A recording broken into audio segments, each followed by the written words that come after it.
Hi everyone, Janie here, and today I'm going to be showing you how I'm using a couple of cutting dies in different ways for some Christmas projects. So today I'm going to be using this Coca Rosa Hallelujah Angel die from In Love Arts, and I think she's just beautiful, and I'll be using her for more than just what I'm showing you today. And another Coca Rosa cutting die from In Love Arts that's called Christmas Word with Snowflakes, and this is another one that has more possibilities than what I'm showing today. Other supplies that I'll be using include Recollections foil cardstock in both silver and gold, and some of the elegant shimmery cardstock from Paper Temptress. Even though she no longer has them, I'm sure you can find something similar. And I'll also be using some papers from Recollections, the Ice Crystals paper pad and the Pine Cone Lodge paper pad, and those both came from Michael's last year, and I'm not sure if they still have any online, but of course you can use any papers and cardstocks that you have in your stash. So first I'm going to be getting all of my die cutting done so I can get that out of the way. And I'm using my Sizzix Big Shot Switch Plus that I absolutely love, especially that reverse button. And if you're not familiar with this and would like to see my demo and review video, I'll put a link to that right here on the screen, as well as a link to that video on the screen as this video is ending. And back to die cutting, I would like to say that I am extremely impressed with how well these dies cut. I didn't have to use any special techniques or shims to get them to cut out this beautifully. And here is that gorgeous cardstock from Paper Temptress, and I really wish she had more because I would buy tons of it. I don't ever want to run out of it. But I'm sad to say that she's going out of business, but I'll still put a link to her shop below in the description box so you can see what she has left. And if you didn't notice, I sped this up a little bit because you've already seen me cut the angel out once, but I just wanted you to see that it cuts beautifully with the specialty cardstock as well. For this next die, I'm using another piece of pearly shimmery cardstock, and you'll notice that I'm using two small pieces to cut out the snowflake sections instead of cutting out the entire die. And that's because all I want are the two snowflake end pieces. But later I'll show you cutting with the entire cutting die. And I don't know about you, but honestly, I usually have snowflakes fall apart when I cut them because they're so delicate, but this die cuts absolutely beautifully.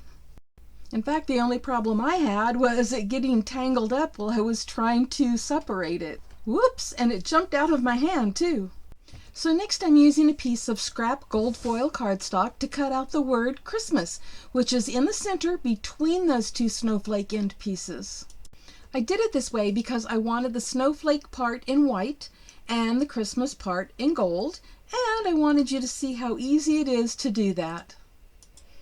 And I am honestly in awe of how beautifully this die cuts out even the word Christmas.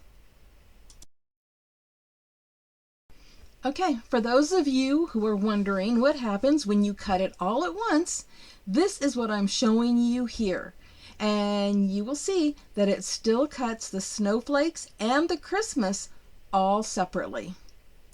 But what you are left with is a beautiful piece that you can use as a top piece on a card, as long as you don't lose the little pieces that go in the word, which, yes, I did lose those, but Tim, my wonderful friend and contractor, sorted through my little bits and pieces and found them all.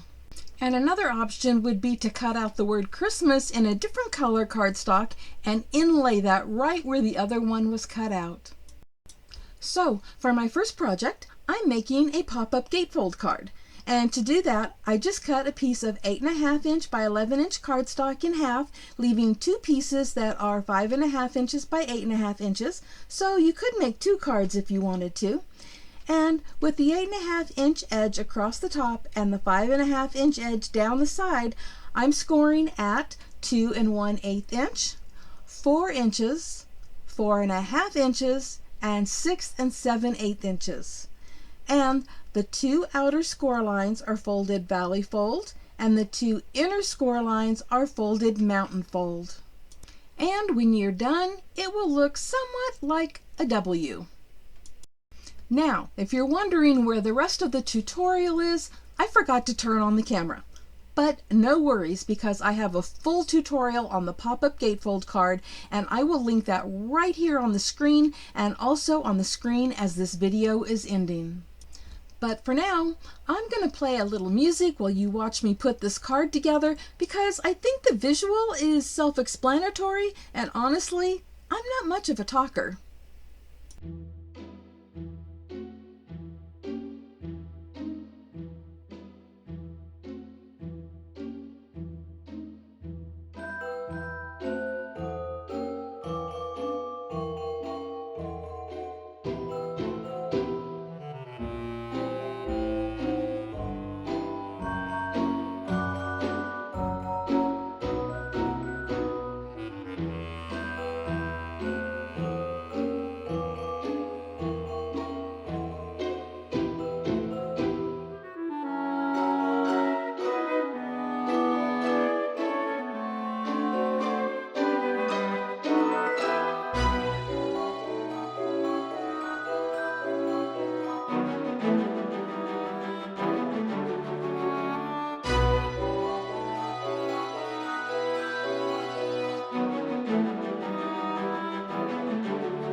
And here's the finished card, and because the belly band is clear, it doesn't cover up anything. And then you just slide it off and the angel pops up. Of course, I have not yet put in the sentiment, but I will later.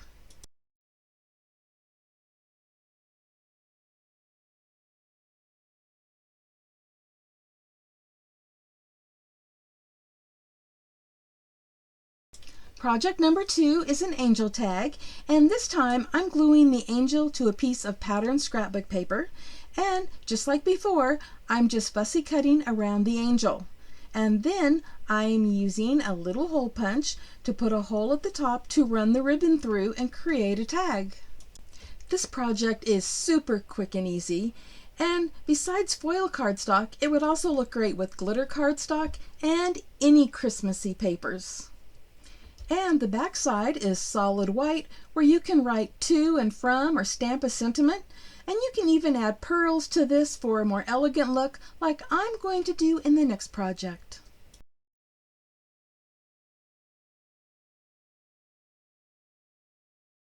So project number 3 is an angel ornament, and basically it's just like the tag I just made, except that I make 2 and then glue them back to back. To make it even sturdier, you could die cut the angel from a piece of cardboard food box and then heat emboss it. I was actually going to do that for this video, and then I forgot. So, just like with the tag, once you have them together, just punch a hole and run the ribbon through just like the tag. Or you can tie the ribbon or string, however you like to do it. And it is beautiful just like that. But I decided I wanted to add a few pearls. You can decorate it any way you like, and I might actually add more pearls later. And you can also decorate it front and back, which is something that I did not do. I wish I had a way to film this so you could see it hanging and get the full effect.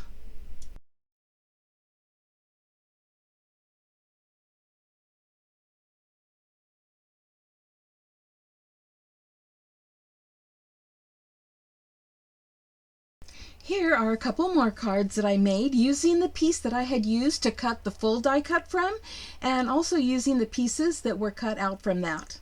And here are some pictures of the things that I made in this video. I just wanted you to see that some cutting dies can be used more than just one way. And if you're interested in the cutting dies that I used today from In Love Arts, I will have links to those below in the description box, as well as a 25% off discount code should you decide to shop there. Thank you all so very much for stopping by. I truly appreciate it, and happy crafting, everyone. Bye-bye.